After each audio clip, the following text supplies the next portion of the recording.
Hey, well, good afternoon to you from the Viewpoint. I'm just down here having a look at one of the mighty evergreen lion ships, the Evergreet. She'll only be here, I think, until tomorrow morning. I think she's off out here tomorrow morning on the next leg. But I thought we'd come down and just have a little look across the harbour, really, because it's quite nice, isn't it? It's a relaxing and pleasant afternoon. I thought I'd do some duty as I guess you'd say, as a temporary webcam. The only thing with the Port of Harwich or Harwich Haven Authority webcams is that they don't show a good view of this end of the dock. They could easily do it by adding another webcam, but I've asked them and I think they probably don't want to. It probably costs too much and stuff. But it would be nice if they did it, wouldn't it? Especially at a time like this when we can really not see too much in inverted commas. But there you go. I hope you like the picture of the or the pictures I was sent of the new Uniserve warehouse. That's got a lot of attention online on the Facebook page. Lots of people have looked at it. It is such an immense place, isn't it? I don't know how we could ever get to have a look round it. I will ask, but they'll probably tell me to go away. That's the way things go.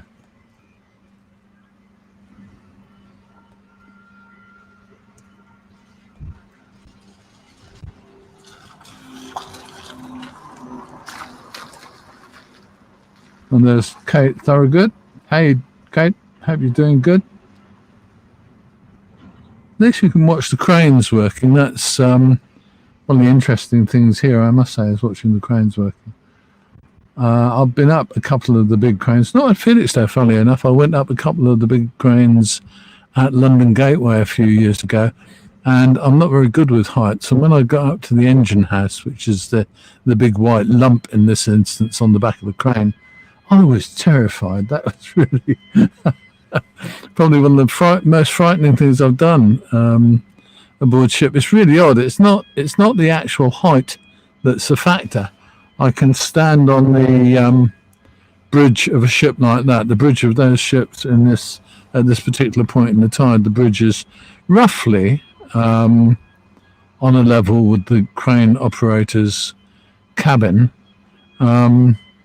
To the degree, I think, that you could actually, the crane operator could be handed a cup of tea by the captain of the ship. But but it's not that height. I can stand on the bridge wing and look down, and I'm perfectly fine with that. But standing on a crane, I think I found quite scary, specifically when the crane was actually operating, because I don't know whether you're aware. I know the crane operators and the guys at the Port of Felixstowe will back me up on this one, but you stand on the crane when it's operating and they are jumping about, really. They're 40 tons or 20 tons of cargo slung underneath the crane really makes it move about. And it's an interesting sensation, and one that I found particularly disconcerting. There you go. But it was a good thing to do nonetheless. I've never been that high. Well, that's not true, is it, really? I have obviously been that high, but not in those kind of circumstances, actually standing on an operating ship-to-shore crane. They're amazing things. And this end crane now is actually taking a box up, as you can see. Fascinating stuff, I think, really.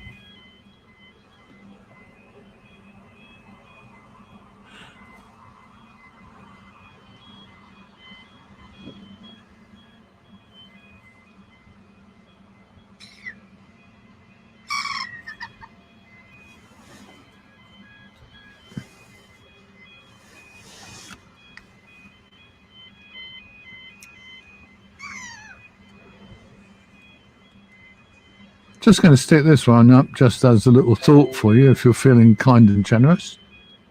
£2.29 a month gets you some exclusive content, not very much, but there will be more. And that's to become a supporter of Felixstowe Live. It'd be a good thing to do.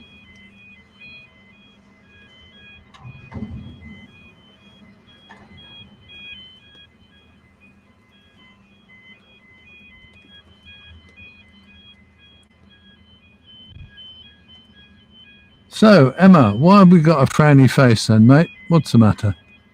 What's upsetting you? I have to ask these questions, don't I? Because then, oh no, it's an angry face. Emma, what's the matter? We like to know what's upsetting people, don't we? Because we don't want to have any upset people on this channel at all. I don't mind people being upset sometimes with the stories that we get, because that, I think, upsets us all. Some of the stories are upsetting, but in reality, well, don't have too many upset people.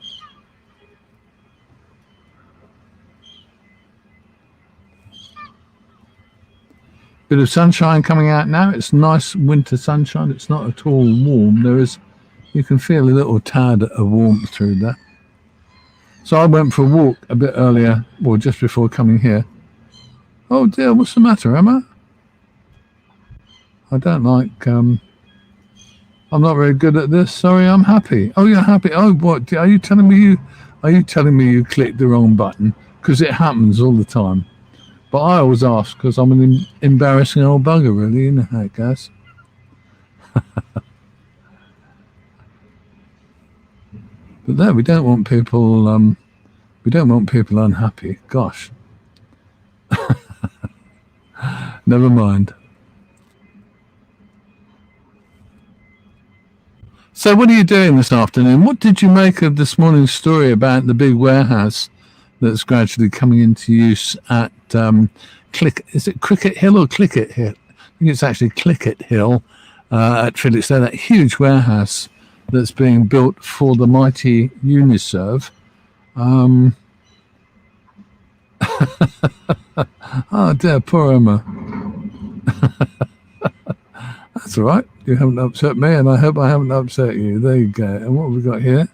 We've got Alan Boyle. Probably there's noisy seagulls. Can you quiet them down? No, I think they're free to do it, don't you? They can go around squawking their heads off as far as we're all concerned.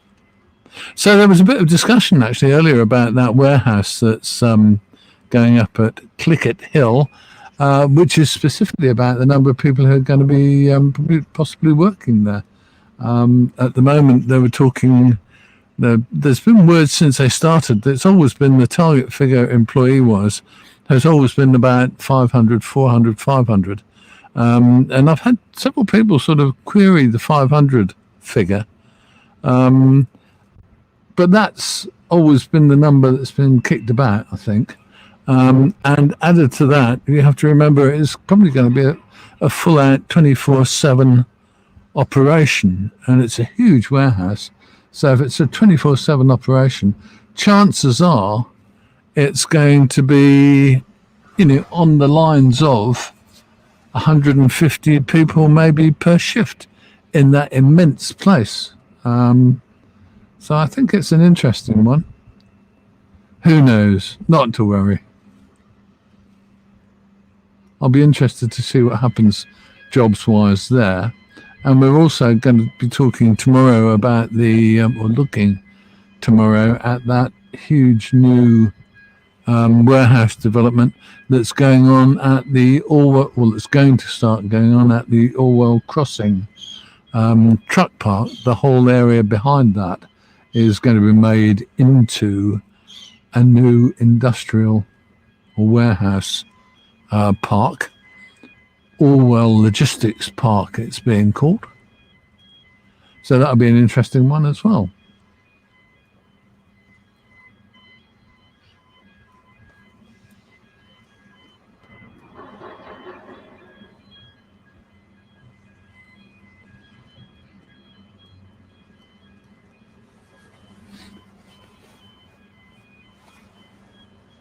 It's rather nice coming here and being a webcam. Don't have to do anything. I haven't changed my shot. The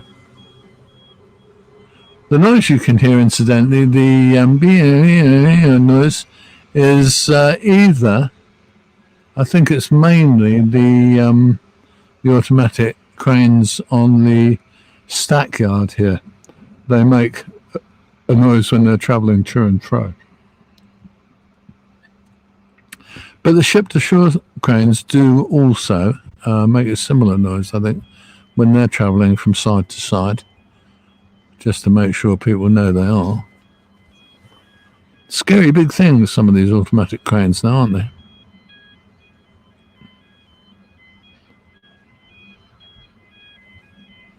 I don't know whether I can get to show you those properly. Let's have a look and see if we can.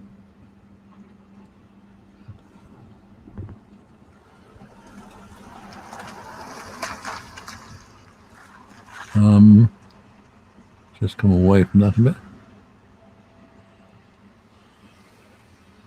You can see the automatic container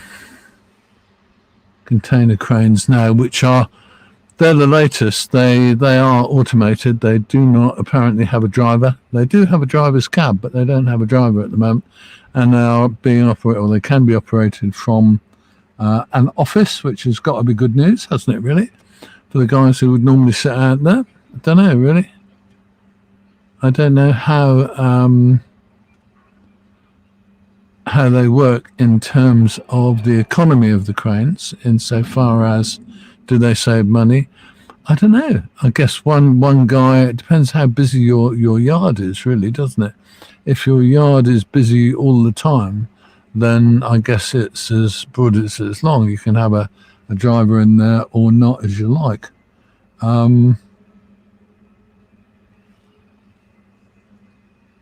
But if the yard is not very busy, then one or more more crane drivers can actually kind of spread themselves across a number of cranes. So it's an interesting one. They've got automatic container cranes at Gateway. At both ends of the stack yard, there are no drivers on those cranes, and they seem to work very well. I've always been quite impressed with those.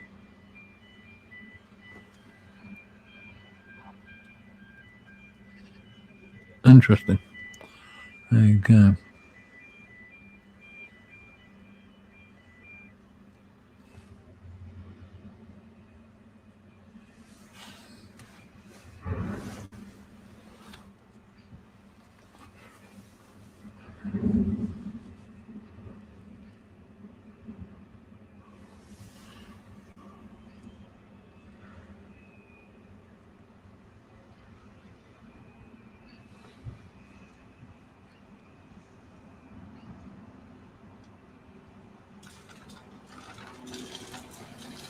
Go back to our main area of interest, the ships. In this case, this ship, Evergreen.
Hello, hello. How you doing? I'm great, Hank. I'm just checking for tickets, sir. Oh, yeah. I think I've got 6 minutes left. Yeah, 16:01. So. Yep. Yeah. Do I get 2 minutes grace? Well, you're still. I know, but I've got to take my kit apart. Yeah, you still got 3 minutes yet. So. Excellent. Okay. Thank you. Well, there you go. That was a nice parking warden came up to check the ticket. What a nice man. I'm going to go now because my battery on the camera is going flat and I only have 3 minutes. How terrible. But I do want to see just where that ship is going for Emma.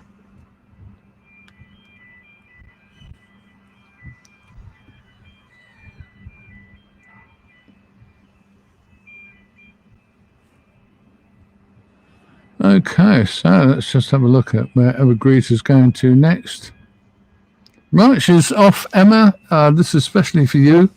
Emma, she's off to... I put my phone down now, I can't remember. I think she's off to Hamburg next. Her last port was... let's see what we've got here. Last port was Rotterdam, next port is Hamburg. So she's off to Germany. So there you have it. Okay, well, it's coming up for 4 o'clock. I am due to depart this Vale of Tears here. Hi to you, Yvonne Burton Woods Williams. That's complicated. I don't know whether you're talking to me or to Emma, actually, but there you have it. Well, we're going now, and we will see you when we see you. You take care of yourselves, and kind of don't overdo things, let me say, and I'll see you soon. Okay, so I'm Chris. This is Felixstowe Live, and we'll see you when we see you. Take care.